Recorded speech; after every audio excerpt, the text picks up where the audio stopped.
Hey guys, good morning po sa ating lahat. Welcome po sa update natin kay X-Cyan. So for sure, lahat naman na po siguro sa inyo, napanood nyo na yung unang slide ng video natin, yung unang episode natin kagabi. Hindi natin na ituloy kasi yung introductory video natin na yun is para lang doon sa introduction sa X-Cyan.tech.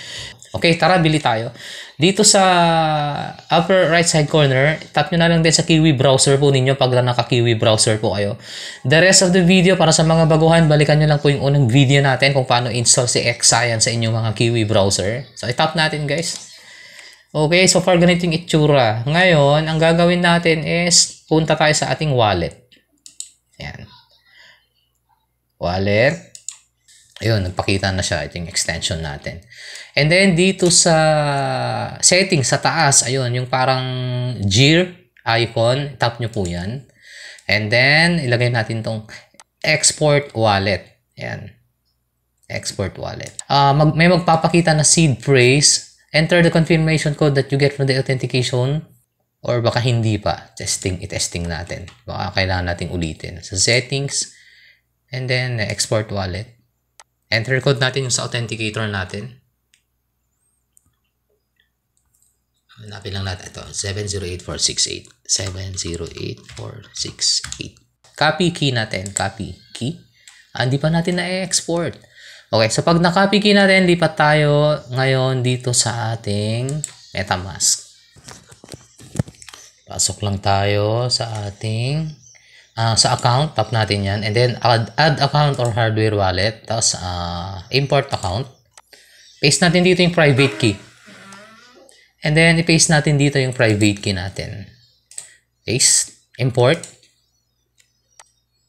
Enter your private key string. Ayan. Tapos, so, meron na tayo guys. Meron na tayong account ulit. Balik tayo. Ilipat natin ngayon dito sa Arbitrum. Kasi Arbitrum network yung si X-Cyan. Iyon. I-add na natin. Yan. Meron na tayo. Ngayon, i-double check natin kung tama yung wallet address. Copy natin. Pwede nyo i-access naman yung DApp ng X-Cyan sa URL na app.xcyan.tech. Kapag na-import nyo na sa MetaMask yung inyong... actually, kahit hindi nyo i-import yan pinakasimpleng paraan, bumili na lang kayo sa mga player. PM nyo ako guys, bili na lang kayo ng SAIC sa akin. Pwede. PM nyo ako sa FB, join kayo sa FB group natin. Sa mga mahihirapan ulit, as usual, pwede kayo bumili ng token sa akin. Gcash na lang din, bayaran nyo na lang. Depende sa presyo din sa market. Natural na medyo, siyempre, may additional ng konti para sa gas fee. Okay? So, next natin na gagawin, pag na-import nyo na yung mga wallet ho ninyo or nakalibrate nyo na yung mga Arbitrum wallets nyo at na connected sa X-Cyan, punta po tayo ngayon dito sa Uniswap. Uniswap. Ayan. Kailangan meron ding laman na Ethereum. Yung inyong mga wallet. Kasi magka-convert tayo from Ethereum, Arbitrum et papunta sa X. Yun yung gagawin natin. Okay? Ngayon, pwede bang bumili ng ETH gamit ang original wallet address na ng Arbitrum? Yes, pwede. Transferan nyo na lang yung wallet nyo din. May wallet address naman si X-Cyan Same lang din halos ang proseso niyan sa pag-transfer, parang sa expect.tech din lang. Kahit ibang wallet address ang mag-transfer ng SAIC, pwede. So, technically, kahit hindi mo ma-import yung wallet mo sa MetaMask, pwede ka pa rin bumili. Kung meron ka ng MetaMask at may ibang wallet address na gagamitin, pambili, pwede. Katulad nito. Walang laman yung kagagawa natin, in-import lang natin. Itinuro ko na lang din guys kung paano yung pag-import. So, sa account 1, meron tayo. So, ito yung gagamitin na natin. Tinuro ko lang guys kung paano ang pag-import. Pag-export, I should say. Okay, so meron tayong Ethereum dito. Ngayon pumunta to. Bibili tayo ng SAIC. Ayun. Xcyan.tech. Ito siya. Okay. Bili tayo. Guys, pag hindi nyo mahanap sa Uniswap yung SAIC, ilagay nyo lang yung contract address niya. Okay. Hanap tayo. Ito. ETH. Convert natin sa ETH 0.018. Tingnan natin kung magkano yung makukuha natin. 0.005, no? Mura pa yan guys kung tutuusin. Sa mga early stage ng laro. Tignan natin kung ilan yung worth ng kulang-kulang 2 25. Itong 42 USDT. You will receive insufficient liquidity for this trade. Okay. Mababa yung liquidity ng SAIX sa Uniswap. So, gagawin natin,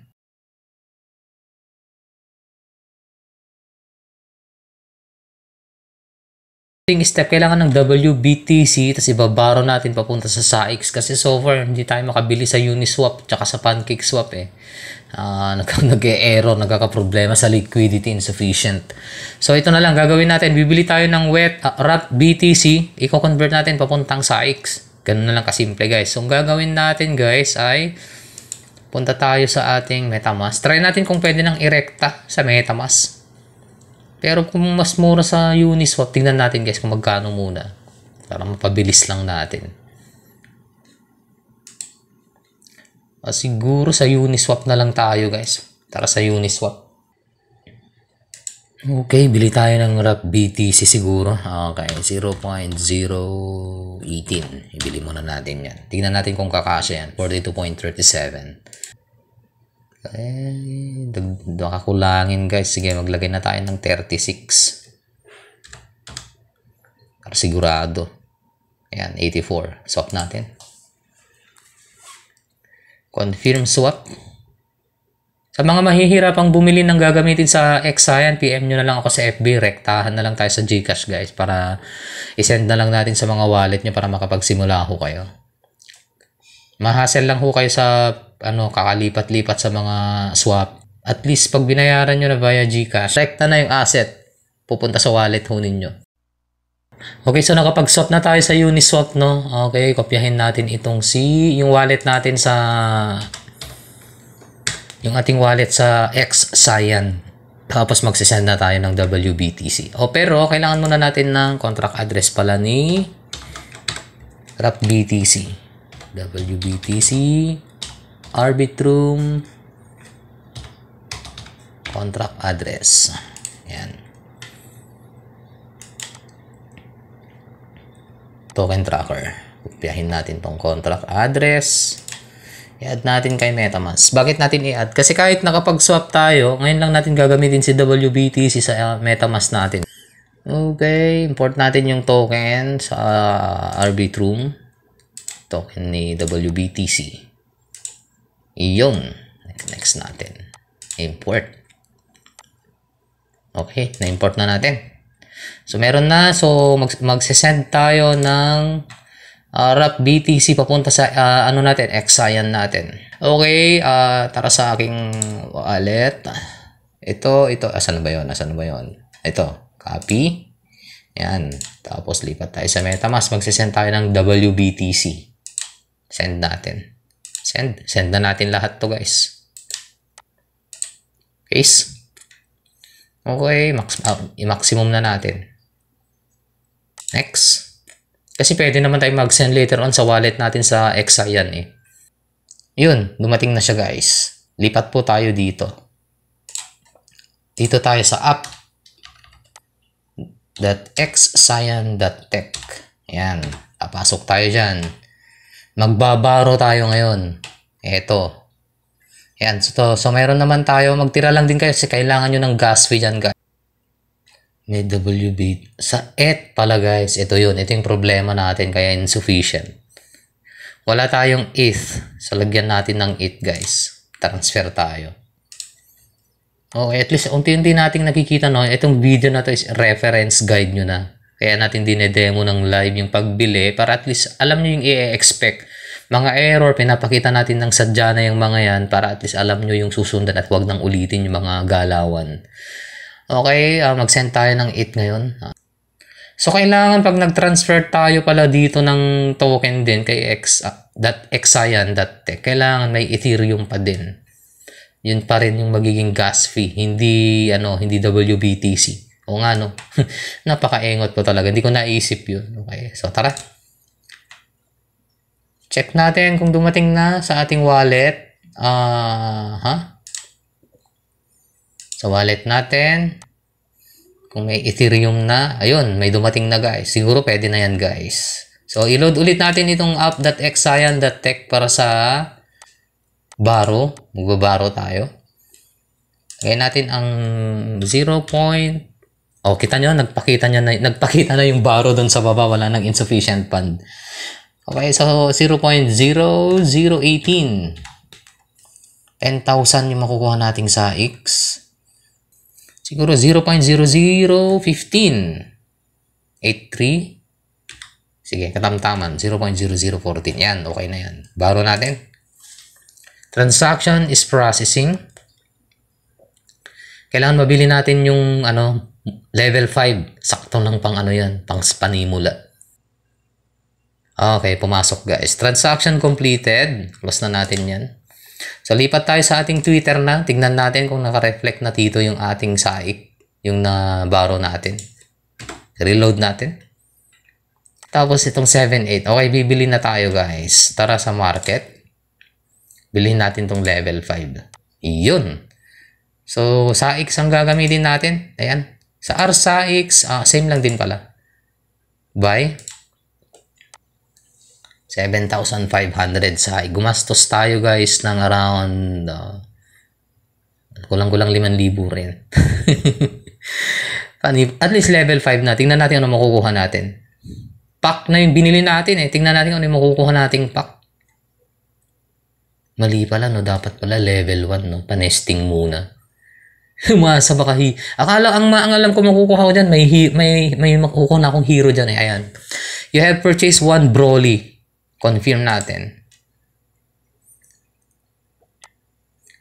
Okay. Nasaan na yun? Tara sa home. Ayun na siya guys. Ayun na siya. Ngayon, anong gagawin natin? Pwede nyo rin, pakakainin nyo rin yan guys. Ayan, kailangan nyo ng pangkain dyan. Tap natin yan. So kailangan i-tap nyo po yung hero. Use hero na natin. Set current Sergeant to Broly level 5. Mag-farm na tayo. Tingnan natin kung anong kailangan sa farming. Ayun, farm successfully. So, nagsisimula na tayong mag-farm. So far, guys, ang per hour natin is 16.04. Nasa yan. Per hour. So, obviously, ito yung mamimina natin after 24 hours. Check natin. 16 times 24. So, 384 sa X. Magkano ang sa X? Check natin. Okay. Dito na natin tignan sa portfolio ng CoinGecko. Magkano ang presyohan ng SAIX ngayon? Sa Gecko Terminal, ito yung lumalabas na presyohan. 0.005. Okay. Sa USDT, tingnan natin kung magkano ang kinikita natin per day. Dito na natin computein yung ROI guys sa episode natin na to. Okay. Magkano yon? 0.0057. 0.0057. So, 0.32 pesos guys. Okay, so computing natin 384 ang per 24 hour ng level 5. Sa gastos na kulang-kulang 5,000. 4,000 plus. Times 0.32. Pasok na kayo guys habang maaga. Okay, equals 122 pesos guys. Ang kikitain natin per day sa investment natin na yan. Okay, multiply natin. Let's say for example, 20 days ROI. Check natin kung papasok. Hindi pa. Hindi, ayaw niyang pumasok guys. So, times 2 natin. 20 days times 2 for 9. Lumabas na guys. After 1 month na higit yung ROI. Kaya, 1 month. 1 month guys. Mahigit 1 buwan yung ROI natin guys. Mahigit 1 buwan yung ROI natin guys. Mahigit 1 buwan yung ROI natin yan guys. Sa presyohang ganito. Paano pag ang presyo ay tumawid dito? 0.67 or tumawid dito guys. Maging ganyan. Di wapak guys. O kaya later tumawid sa maging ganito. Maging ganyan. O di maging 43. Di wala pang 1 buwan ROI na kaagad. Okay, so baka mangyari lang guys yung nangyari sa Xpet. Ang daming hindi nakasabay. So at least naabisuhan ko kayo kay Xayan. Sumabay na ho kayo habang ganyan ang presyuhan. Okay? So dinemo ko na yung ibang mga basic. The rest kayo na po. Dior na lang din guys. Yung CEO ni yung CEO ng Xayan Nandito naman guys, nakapaskill dito sa Twitter nila. I-research nyo na lang din kung anong klaseng pagkatao yung mga developer nila. Pero so far guys, pinapakita natin to just a reference din. Again, invest at your own risk. Tumalpak lang ho kayo ng kaya nyong mawala sa inyong bulsa. This is a blockchain project. Hindi natin alam kung ano magiging future trend neto. Pero gayon pa man, at least sana nakatulong tong ating mga beginners video para sa mga baguhan. Sa mga eksperto ho dyan, alam nyo na gagawin nyo. Paggamit na lang din guys yung code ko. And by the way, sa mga baguhan at kakasalpak pa lang sa channel natin, baka isipin nyo pinagsasabi ni DMC Trends, di ko naiintindihan. Si Exaya na isang SocialFi play-to-earn game under sa Twitter at under sa Arbitrum Network. Hanapin nyo lang po, DMC Trends. Tapos, pagka-tap nyo po yan, magiging mahaba ulit ang playlist natin regarding kay Exayan. Okay, sa playlist natin, na meron na tayong isang video kay Exayan, which is ito. Panoorin nyo na lang din guys. Exayan Tech na mala expert tech na Twitter earnings ginaya. And dito yung procedure natin kung paano i-set up ang Exayan sa inyong Kiwi browser. Kasi lahat naman ng tao kasi Android user na. Ayan. So, kung ano yung process na ginawa nyo sa expect.tech, halos parehas sa process din ng Exayan. So, sa mga may experience na kay expect.tech, di kayo mahihirapan na kasi at least may training na ho kayo kay expect.tech.